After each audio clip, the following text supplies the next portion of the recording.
અને સત્તાના મહાસંગ્રામમાં પંચમહાલના સ્થાનિકોની શું માંગ છે?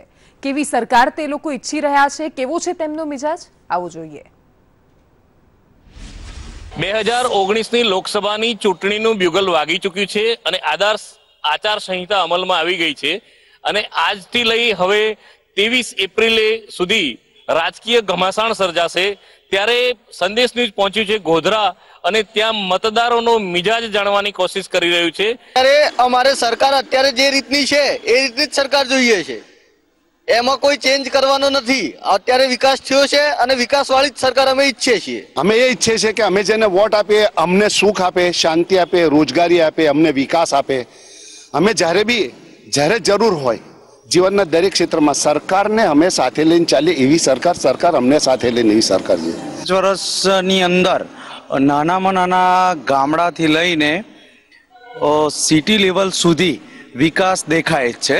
જેમ કે રસ્તા, મહિલાઓને ઉજ્જવલા યોજનાનું એમને એક લાભ મળ્યો છે। એટલે અમે એવું ઈચ્છીએ છીએ કે આવનારી સરકાર હજુ પણ વિકાસ કરે અને નાનામાં નાની જનતાને લઈને ચાલે એવું ઈચ્છીએ છીએ અમે। જીઆઈડીસી અહીંયા હતી એ બંધ થવાને આરે છે, લગભગ બધું બંધ થઈ ગયું છે। અમને એવી સરકાર જોઈએ કે જૂઠને વિકાસ ના સમજે, જૂઠ બોલવાને વિકાસ ના સમજે એવી અમને સરકાર જોઈએ। આજે તમે ગોધરામાં, પંચમહાલમાં જ્યાં જશો નવજુવાનો બધા ભણેલા ગણેલા, મોટું ભણેલા ટોળે જોવા મળશે। કોઈની પાસે રોજી રોજગાર નથી અને ખોટું બોલવાવાળી સરકાર ના જોઈએ। બિલકુલ લોકોને વિકાસ આપે, લોકોને વિશ્વાસમાં લે અને એવી અમને સરકાર જોઈએ।